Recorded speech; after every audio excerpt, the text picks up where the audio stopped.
Hello student, how are you? I hope you are fine. तो कैसे हैं आप लोग? मैं कृष्णा सिंह आपके अपने यूट्यूब चैनल योर मैथमेटिक्स पर स्वागत करता हूं। तो हम लोग जो है वो आगे बढ़ते हुए सी टेट और अदर एग्जाम के बेसिक और क्लास 6 to 8 के स्टूडेंट के लिए साइंस में इन तीनों लोगों के लिए ये उपयोगी है जो हमारी प्लेलिस्ट में पढ़ रही फिजिक्स है। और इसी में आगे बढ़ते हुए इससे पहले हम लोगों ने जो है फ्रिक्शन पर बात करा था, यानी घर्षण पर। घर्षण क्या होता है वो सब देख लिया था, पर आपको एक ओवरव्यू बताते हैं उसके एप्लीकेशन यानी अनुप्रयोग यानी उसका यूज और उसका डिमेरिट, वो हम लोग अभी देख लेते हैं। और फिर उसके बाद एक नया चैप्टर आज देखेंगे फिजिक्स की, आज एंडिंग कर देंगे। आज जो हमारा नया चैप्टर होगा वो मतलब कि इलेक्ट्रॉनिक्स इलेक्ट्रोमैग्नेटिक्स यानी जो इलेक्ट्रॉनिक्स वाला चैप्टर है उसको हम लोग कवर करेंगे। थोड़ी सी ये चीजें पिछले वीडियो में रह गई थी, देख लीजिए आप इसको। देखिए फ्रिक्शन क्या होता है? वह बल जो वस्तु की गति का विरोध करता है घर्षण कहलाता है। गति का विरोध, जैसे चलने में आपको रुकावट पैदा करता है तो आप उसको रगड़ करके चलते हैं, दोनों चीजों के बीच घर्षण होता है, रगड़न होती है, उसी को घर्षण कहते हैं ना। अब देखिए जो है कुछ बातें छूट गई थी थोड़ी सी, उसको हम लोग देख के उसके बाद देखते हैं। During friction heat is produced, घर्षण के दौरान उष्मा उत्पन्न होती है। जब घर्षण होता है तो उष्मा उत्पन्न होती है। आपको पता है कोई चीज, दो चीजें आपस में रगड़ती हैं तो उसमें थोड़ी सी एनर्जी, एक हीट निकलता है, उसको उसी को कह रहा है कि घर्षण के दौरान उष्मा उत्पन्न होती है। इन friction material is warm out, घर्षण में सामान फट जाते हैं। भाई जूता जो आपका होता है, जूता पहन पहन के रोड पे आप जब चलते हैं नीचे के तलवे फट जाते हैं, घर्षण से ही तो फटते हैं, वही है और क्या। इसकी एप्लीकेशन देख लेते हैं कि एप्लीकेशन ऑफ फ्रिक्शन यानी घर्षण के अनुप्रयोग, क्या यूज है। देखिए घर्षण के ही कारण मोशन ऑफ मैन, मनुष्य चलता है। अगर घर्षण नहीं होता तो आप सड़क जाते, गिर जाते, समझ रहे हैं। यानी अगर घर्षण हो रहा है, वो फ्रिक्शन हो रहा है तो ही आप चल पा रहे हैं। राइटिंग ऑन अ पेपर, कागज पर लिखना, ये भी घर्षण के ही कारण है। अगर ये एकदम फिसलने लगे तो चलेगी ही नहीं पेन, इनके बीच घर्षण होता है यानी फ्रिक्शन होता है तो ही लिख पाते हैं। Insertion of a nail on wall, दीवार में कील का ठोकना, ये भी घर्षण के ही कारण होता है, वरना वो फिसल जाता, वो अपने प्लेस पे जो है ना जहां हमें जरूरत है उसके हिसाब से जाता ही नहीं। तो ये सब घर्षण के कारण होते हैं यानी फ्रिक्शन के। Hence friction is necessary evil, इसलिए घर्षण एक आवश्यक चीज भी है, ठीक है। तो फ्रिक्शन जो है इंपॉर्टेंट भी है, ओके, अंडरस्टैंड। अभी देखते हैं इसके जो है घर्षण को बढ़ाने का तरीका और घटाने का तरीका। ये देखिए मेथड टू इंक्रीज फ्रिक्शन, घर्षण को बढ़ाने का तरीका। Sales of shoes, sorry soles of shoes लिखा हुआ है, सॉरी सोल्स ऑफ शूज, जूतों की सोल। अब देखिए जूते के सोल जो होते हैं वो खुदरीले टाइप बनाए जाते हैं ताकि घर्षण हो। एकदम चिकना बना दीजिए, आप रास्ते पे सरक जाएंगे, गिर जाएंगे, समझ रहे हैं। तो इसलिए घर्षण यानी फ्रिक्शन होने के लिए सोल ऑफ शूज जो होते हैं, वो जूतों के सोल जो होते हैं वो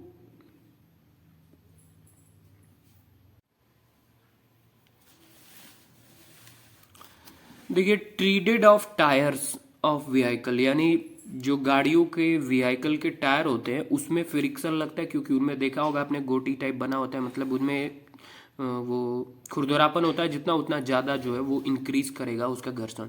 यूज ऑफ सैंड, बालू का यूज जो है कबड्डी के प्लेयर्स जो है करते हैं ये फ्रिक्शन बढ़ाने के लिए, ठीक है। विस्कस फोर्स या ड्रैग, ये क्या होता है इसको समझते हैं कि स्यानक बल हिंदी में कहते हैं या ड्रैग।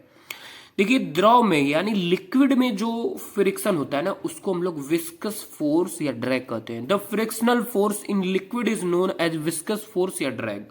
द्रव में जो घर्षण बल लगता है उसको स्यानक बल या ड्रैग कहा जाता है, अंडरस्टैंड। लिक्विड में it depend speed and safe of the body, यह वस्तु की आकृति और चाल पर निर्भर करता है। It depends on a nature of liquid, यह द्रव की प्रकृति पर निर्भर करता है।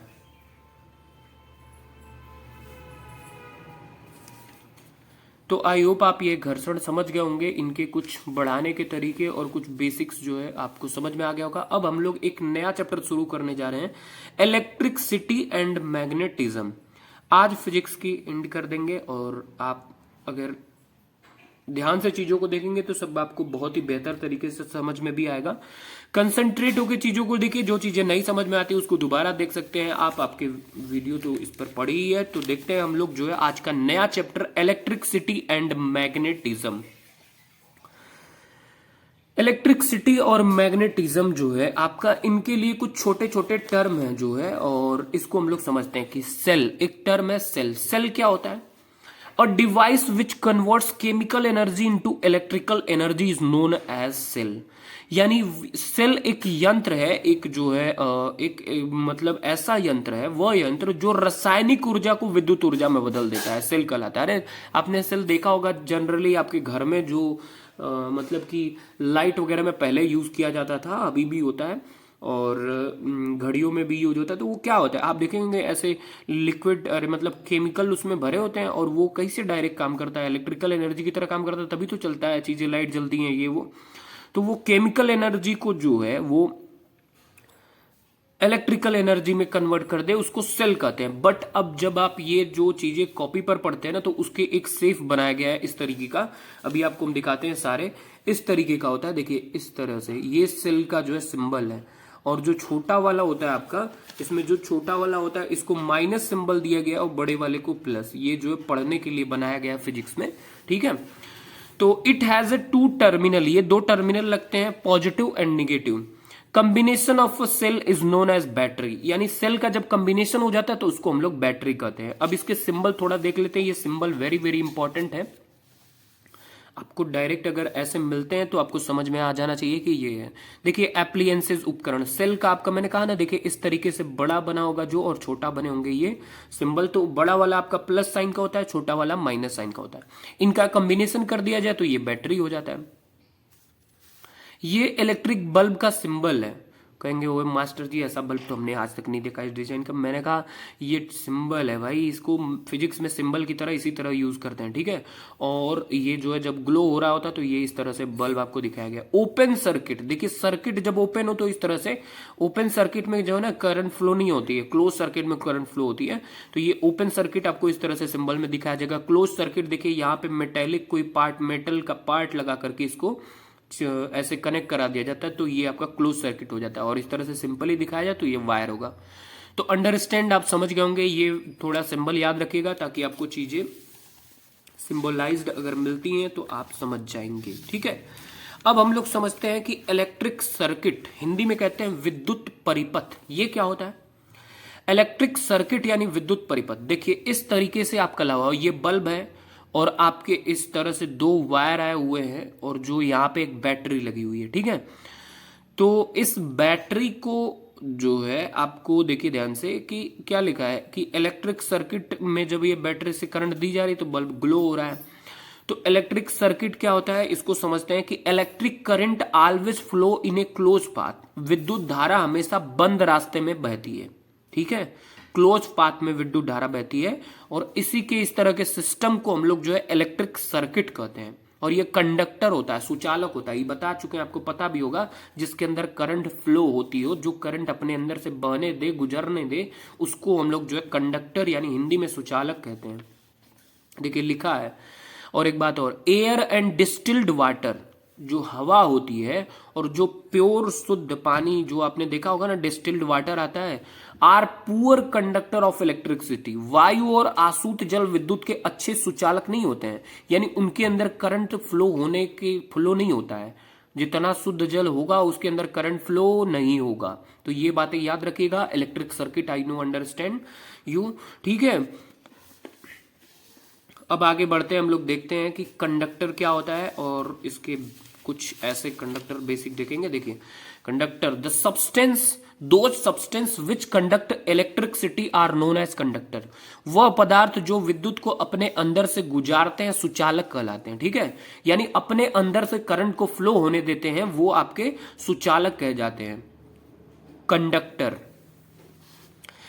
एग्जाम्पल में देखिए, अब सारे मेटल तो कंडक्टर होते हैं, बट एक बात आपको समझना होगा, देखिए ये याद रखिएगा, एक्सेप्ट लेड यानी सीसा, all metals are good conductor. यानी लेड जो है ये भी एक मेटल है, बट ये कंडक्टर नहीं होता। इसके अलावा सारे मेटल जो है वो आपके कंडक्टर होते हैं। शीशे को छोड़कर सभी धातुएं विद्युत की सुचालक होती हैं, ठीक है। यानी शीशे में करंट फ्लो नहीं होता और ये एक प्रकार का मेटल है, बट ऑल सारे जितने भी मेटल है उन सब में करंट फ्लो होती है। तो एक्सेप्ट लेड जो है, all metals are good conductor. Solution of acid, base और salt are good conductor of electricity. अम्ल या क्षार या लवण के विलयन को हम लोग जो है विद्युत के सुचालक होते हैं, ठीक है। एसिड, बेस जो है और साल्ट, ये तीनों जो है मिल करके विलयन जो है विद्युत के सुचालक बन जाते हैं, गुड इलेक्ट्रिसिटी, अपने अंदर से करंट फ्लो होने देते हैं। तो कंडक्टर आपको समझ में आ गया होगा। ये सारी चीजें आप चाहे तो अपने हिसाब से बेसिक नोट्स भी बना सकते हैं और समझ भी सकते हैं। अब हम लोग देखेंगे इंसुलेटर यानी कुचालक, यानी जिनके अंदर करंट फ्लो नहीं होता वो होते हैं कुचालक। Those substance which does not conduct electricity, वो पदार्थ जो अपने अंदर से आर नोन एज इंसुलेटर, वह पदार्थ जो विद्युत धारा को अपने अंदर से नहीं गुजरने देता है, नहीं गुजारते हैं, कुचालक कहलाते हैं, ठीक है। जैसे wood, plastic, all non metal except graphite. लकड़ी, प्लास्टिक और सभी नॉन मेटल जो होते हैं, लेकिन ग्रेफाइट को छोड़ करके। ग्रेफाइट जो है आपका वो अपने अंदर से करंट फ्लो होने देता होगा, ठीक है, एक्सेप्ट ग्रेफाइट। और बाकी सारे जो भी ये सब है, ये सब अपने अंदर से करंट फ्लो नहीं होने देते, तो ये क्या है, इंसुलेटर है, ठीक है, कुचालक। अब हम लोग समझेंगे हीटिंग इफेक्ट ऑफ करंट, विद्युत धारा का उष्मीय प्रभाव। यानी हीटिंग इफेक्ट जो है आपका करंट का क्या है, इसको हम लोग समझने वाले हैं। अब इसको हम लोग समझते हैं कि the effect in which a body becomes hot after passing electric current is known as heating effect of current. वह प्रभाव जिसमें किसी वस्तु से विद्युत धारा बहने पर गर्म हो जाती है, विद्युत धारा का उष्मीय प्रभाव कहलाता है, ठीक है। यानी वो इफेक्ट, अब ये क्या होता है आपको थोड़ा सा हम बता देते हैं। आपने प्रतिरोध शब्द सुना होगा, ठीक है, जिसे इंग्लिश में रेजिस्टेंस कहते हैं, और ये आपने नहीं सुना होगा तो दरअसल बात ये है कि ये रेजिस्टेंस जो है आपका क्लास 8 तक की क्लासेस में है नहीं, उसके आगे, बट आपको बता देते हैं कि जितने भी कंडक्टर होते हैं ना, वो चाहते नहीं है, कंडक्टर सब मना करते हो भाई मेरे अंदर करंट आना नहीं चाहिए।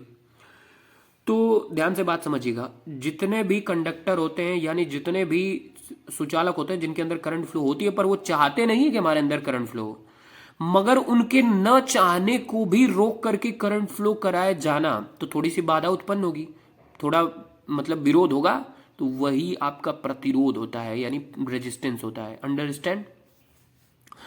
तो जो भी कंडक्टर चाहे कि हमारे अंदर सारे चाहते हैं करंट न फ्लो हो, लेकिन उनको जबरदस्ती उनमें करंट का फ्लो कराना, थोड़ी सी रुकावट जो पैदा होती है, उसी को हम लोग जो है क्या कहते हैं, रेजिस्टेंस। एक सिंपल लैंग्वेज में आप समझ सकते हैं, ठीक है। तो हीटिंग इफेक्ट ऑफ करंट, विद्युत धारा का उष्मीय प्रभाव। The effect in which body become hot after passing electric current is known as heating effect. देखिए जब भी, अब जब एक बात सोचिए कि जब उनमें रुकावट पैदा होगी तो झगड़ा होगा, मतलब आपसी मतलब रगड़न होगी, वो होगा, तो उसी में थोड़ा सा हीट का इफेक्ट, हीट जो है प्रोड्यूस हो जाता है। तो वह प्रभाव जिसमें वस्तु से विद्युत धारा बहने पर गर्म हो जाती है, विद्युत धारा का उसमें प्रभाव कराता है। जैसे इलेक्ट्रिक हीटर कॉइल नाइक्रोम का होता है, जैसे आपने हीटर देखा होगा, उसके अंदर बहुत ज्यादा ऐसे मतलब विरोध करने की क्षमता पाई जाती है, और ज्यादा उसमें करंट फ्लो कराया जाता है, तो उसके अंदर देखिए रेड एकदम गर्म हो जाता है, ठीक है। वो हीटर जो कॉइल होता है वो एलिमेंट नाइक्रोम का बना होता है। अब देखिए एक चीज होता है फ्यूज वायर। फ्यूज वायर क्या होता है, इसको समझ लेते हैं। घरों में आपने देखा होगा, अभी तो एमसीबी लग करके आ रही है, मिनिएचर सर्किट ब्रैकेट, ठीक है, बट आप जो है वो अभी फ्यूज वायर जो है आपको ब्रेकर, मिनिएचर सर्किट ब्रेकर होगा। तो आप जो है ना फ्यूज वायर समझ लीजिए क्या होता है। फ्यूज वायर आपने देखा होगा कि जब भी आपके घर में करंट आती है, जहां पे मीटर वगैरह लगा होता है, वहां पे एक जो है पत्थर का वो लगा होता है, ठीक है, और उस पत्थर के जो है लगे होने से वहां पे आपने देखा होगा ना, वो इसलिए लगा था कि जब ज्यादा करंट अगर फ्लो हो, जब ज्यादा करंट फ्लो हो, तो उस करंट के फ्लो होने पर वहां पर मतलब वो जरूरत से ज्यादा अगर वो फ्लो होता है, तो वहां पे वो जल जाता है, यानी खत्म हो जाता है, यानी मतलब गल जाता है, ठीक है। वो इस तरीके का बनाया जाता है कि वो वहां पे जो है ना करंट जो है वो रुक जाती है और आपका नुकसान होने से बच जाता है ओवर। तो फ्यूज वायर जो है ना पत्थर का लगा होता है, खींच देने पर लाइट कट जाती है।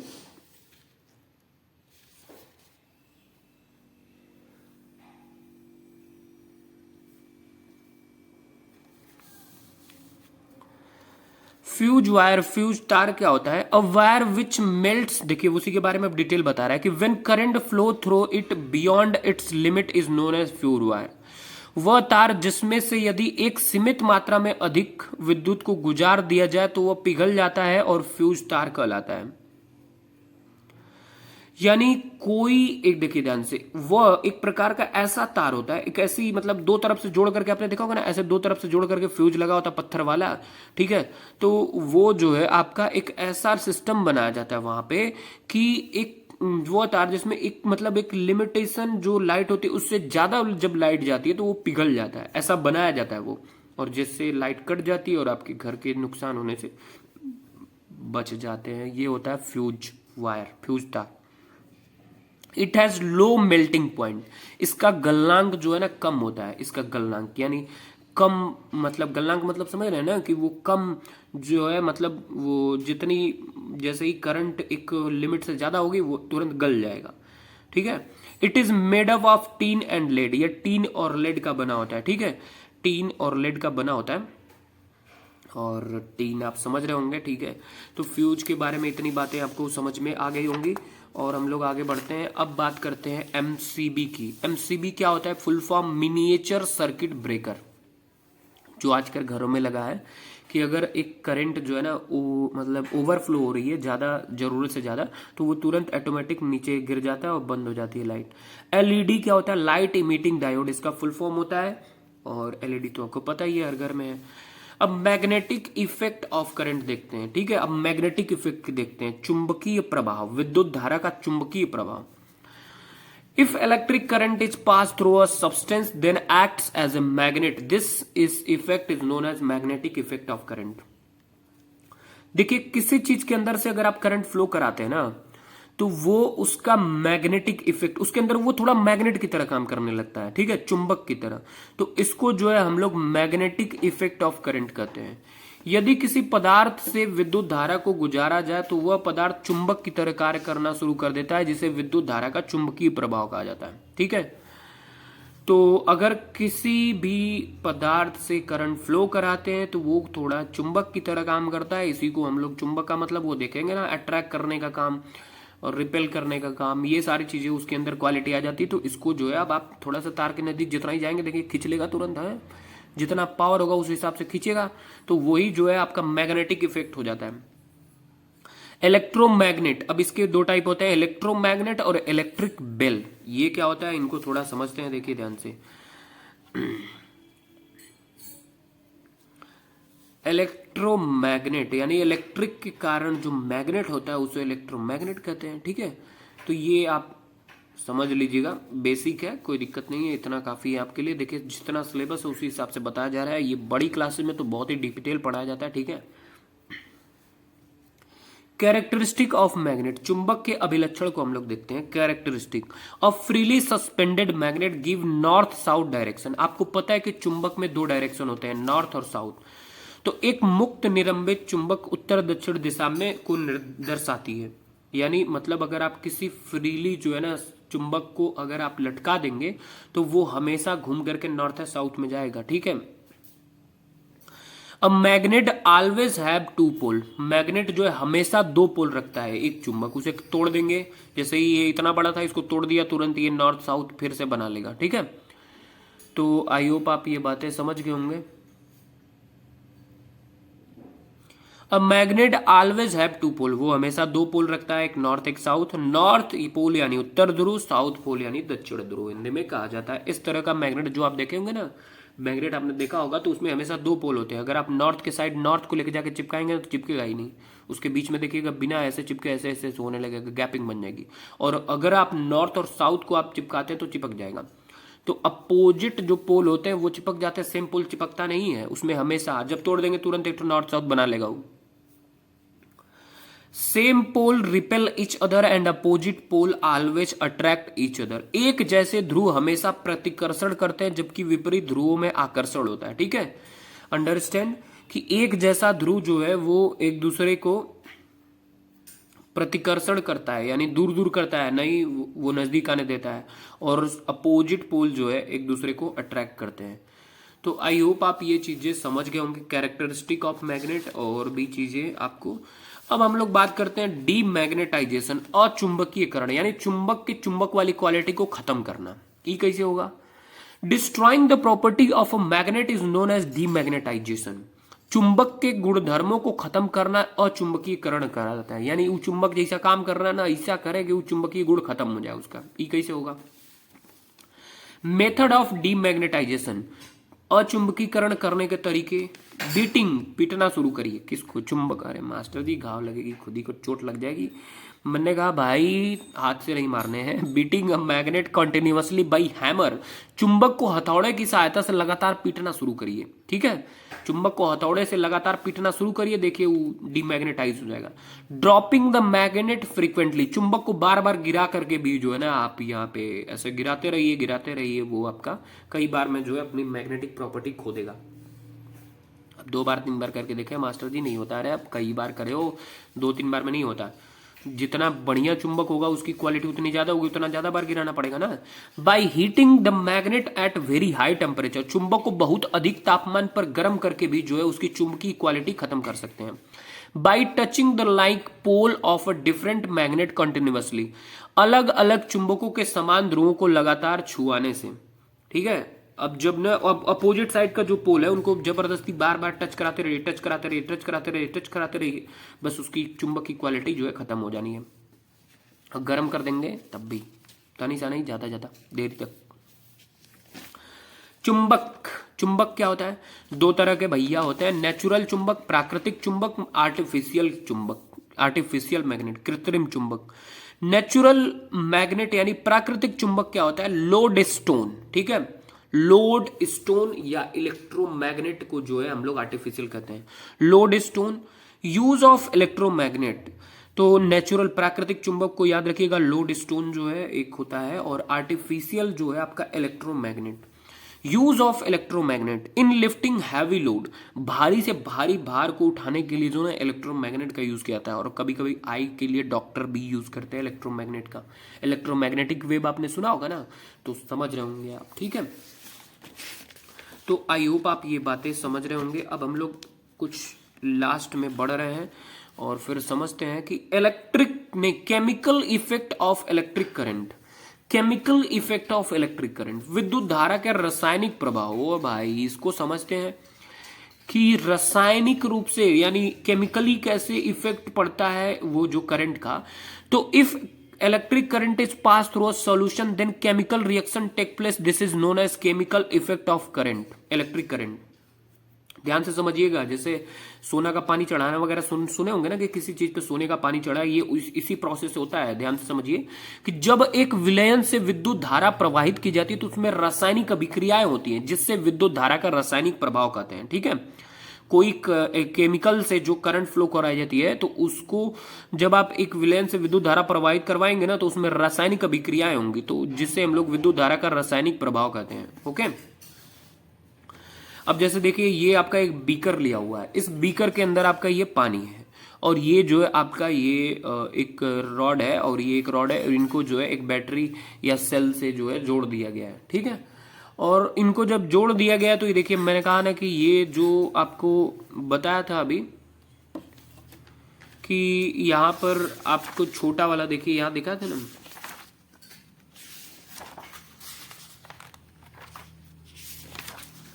ये देखिए छोटा वाला निगेटिव की तरह, बड़ा वाला पॉजिटिव की तरह। तो वैसे ही यहाँ पे छोटा वाला जो होता है निगेटिव उसको कैथोड कहते हैं और बड़े वाले को यहाँ पे एनोड की तरह काम करने लगता है।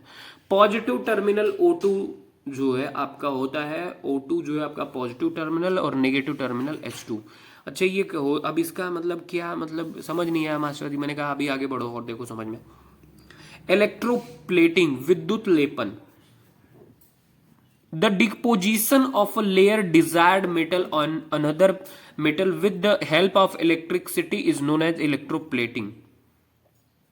देखिए विद्युत की सहायता से ना एक धातु पर दूसरे धातु पर परत जमाना विद्युत लेपन कहलाता है। यानी जो ये देखिए वही काम हो रहा है, इसी में डिपोजिशन होता है एनोड का कैथोड पर, इधर जाके जो है ना वो लेपन कर देते हैं। आप कैसे देखिए ध्यान से, ये इलेक्ट्रोप्लेटिंग क्या होती है कि विद्युत की सहायता से, इलेक्ट्रिक करंट की हेल्प से जो है एक धातु यानी एक कोई मेटल है उससे दूसरे मेटल पर परत जमाना।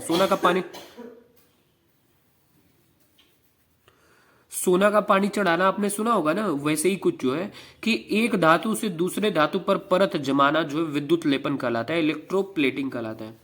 अब ये किसका होता है? Chromium, tin, silver, gold and zinc metal are use to electroplating. Chromium का, टीन का, सिल्वर का, गोल्ड का, जिंक का, इन सब का जो है, इन तरह के मेटल्स का जो है यूज किया जाता है विद्युत लेपन में। विद्युत लेपन में क्रोमियम, टीन, चांदी, सोना और जस्ते का भी प्रभाव किया जाता है। The process of deposition a layer of zinc and on iron is known as galvanization. ये क्या कह रहा है देखिए ध्यान से, लोहे पर जस्ते की परत का जमाना विद्युत लेपन कहलाता है। ठीक है, लोहा जो होता है उस पर जो है ना जस्ते का, जिंक का जो है, अगर आप वो लैपिंग करवा रहे हैं, मतलब उस पे जो है वो चढ़ाया जा रहा है, तो लोहे पर जस्ते को की परत का जमाना जो है विद्युत लेपन कहलाएगा। ओके, और ये सारे मेटल यूज किए जाते हैं। तो आई होप आप ये सारी बातें समझ गए होंगे। ठीक है, और आप शुरुआत से देख रहे होंगे तो आपको मजा आ रहा होगा, चीजें समझ में भी आ रही होंगी, नहीं आ रही तो दोबारा देखिए और अपना डाउट और फीडबैक कमेंट में बताइए, अपने सारे दोस्तों को शेयर कर दीजिए, और अगर आप चैनल पर नए तो सब्सक्राइब कर लीजिए। Thanks for watching this video. स्वस्थ रहिए, मस्त रहिए। Thank you.